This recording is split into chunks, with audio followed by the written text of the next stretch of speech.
Police আসছে, police আসার পর আমাদের থেকে কিছু জিজ্ঞাসা করে না, কিছু বলেও নাই, সরাসরি আমাদেরকে কি করছে, লাঠিচার্জ করতেছে। ওসি সাহেব। মেয়েটার নাম কি? ময়না। ওর বাবার নাম কি? রাজ্জাক। বাবা কি করে? ওই বাহারান্তা হয়। বাহারাইন থাকে। জি। দর্শক, ময়নার প্রথম দিনের সেই ভিডিওর অংশটা অনেকেই হয়তো দেখেন নাই।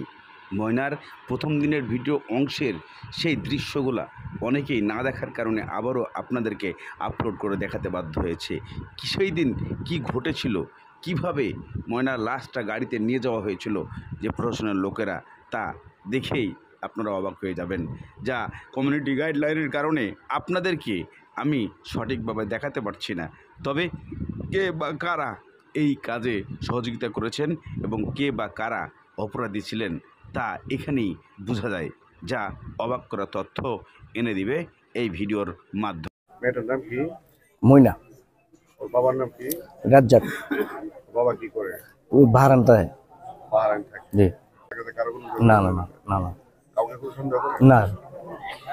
যে মেয়েটা কি এখানে পড়ালেখা করতো নাকি? জি জি, ওই মাদ্রাসায় পড়ালেখা করতো। এর পাশে মাদ্রাসা। জি, জি, নাম কি জানেন? দর্শক আসসালামু আলাইকুম। দর্শক আপনারা দেখতে পাচ্ছেন গতকাল যে ময়না নামে 9 বছরের মেয়েটি নিউজ হয়েছিল, এই মেয়েটিকে আজ সকাল ভোর পাওয়া গেছে। দর্শক আপনারা অবগত আছেন যে আছিয়া একটি বাচ্চা শিশুকে নির্মমভাবে ধর্ষণ করে হত্যা করা হয়েছিল। তার বিচার খুব দ্রুত 3 মাসের ভিতরে বিচার হয়েছে। দর্শক আপনারা দেখতে পাচ্ছেন এখানে পুলিশ, র্যাব, পিবিআই এবং ঊর্ধ্বতন কর্তৃপক্ষরা এটা তদন্ত করছে।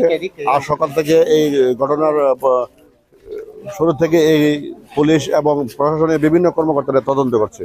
আমরা চাই আছিয়ার মতো এই ময়নারও দ্রুত গতিতে তার আসামিকে গ্রেফতার করা হবে এবং তাকে যারা এই নির্মম ঘটনা ঘটিয়েছে তাদেরকে আইনের আওতায় এনে ফাঁসির কাস্টডিতে ঝুলিয়ে তাদেরকে দৃষ্টান্তমূলক শাস্তি দিবে।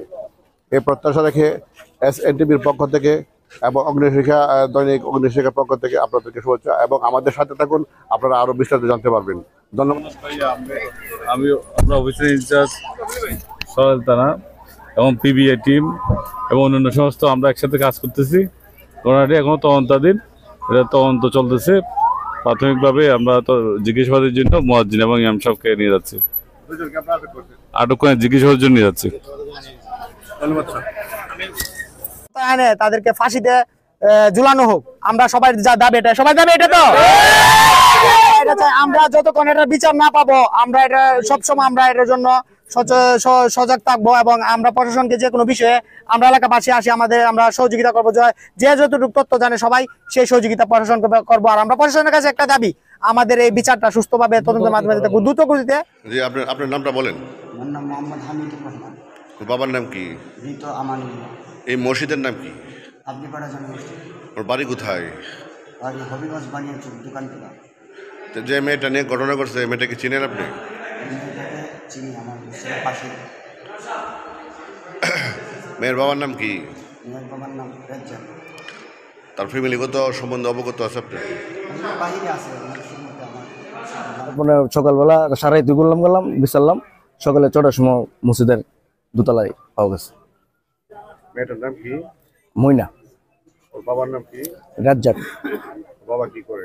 ওই বাহারান্তা হয়। বাহারাইন থাকে। জি। আপনাদেরকে কোনো পূর্বশত্রুতা বা না না না, আমাদের কোনো পূর্বশত্রুতা নাই, কোনো কাজ নাই আপনাদের সাথে। এই এলাকাতে কারো কোনো না না না না না। মেয়েটা আপনার কি হয়? কেমন বাতিছে? স্বাস্থ্য ভাইয়ের মেয়ে। মেয়েটার যখন ওই ঘর থেকে উঠায় নিয়েছে তখন কি অবস্থা পেন? তার শরীরে কি কি পাইছে? তার শরীরে প্যান্ট নাই, প্যান্টটা দিয়া পায়জামাটা দিয়ে গলাটা একটা কাঠের সাথে বাঁধে। তার শরীরে কি কোনো আঘাতের চিহ্ন দেখতে পাচ্ছে? কোথায় কোথায়? যে আঘাতের চিহ্ন মাথা তো আছে, গলায় আছে, পায়ের মধ্যে আছে। তার পরনে কি কি ছিল? শরীরে আঘাতের চিহ্ন। তার পরনে কি কি ছিল? তার পরনে তার যে জামাটা এটা নিচে করে উলঙ্গ অবস্থায় পাইছে। মসজিদের কোন পাশে? মসজিদের। তবে এখানে লাস্ট অংশে একজন হুজুরকে দেখানো হয়েছে। এটা কি সেই হুজুর? এটা কি সেই মুয়াজ্জিন যে নিজে অপরাধ স্বীকার করার কথা বলছে? তাহলে কেনই বা নিজে স্বীকার করেও আবার সে কোর্টে গিয়ে নিরপরাধ হয়? এবং সে জেলও খাটছে, ডিএনএ টেস্টেও ধরা পড়ছে না। আসলে এর মূল ব্যাখ্যাটা কোথায় লুকিয়ে আছে তা আজও আমাদের জানা নেই। এখানে যে লোকটিকে দেখানো হয়েছে সে কি আসলেই মুয়াজ্জিন নাকি এটা অন্য একজন লোক, তাকে এখানে আমরা দেখানোর চেষ্টা করেছি। কিন্তু এটার সঠিক তথ্য যদি আপনারা জেনে থাকেন অবশ্যই কমেন্টের মাধ্যমে জানাবেন যে এটা কি আসলেই সেই মুয়াজ্জিন যে নিজের অপরাধ স্বীকার করলো, আবার সেটাকেই আমরা নিয়ে ঘাঁটছি।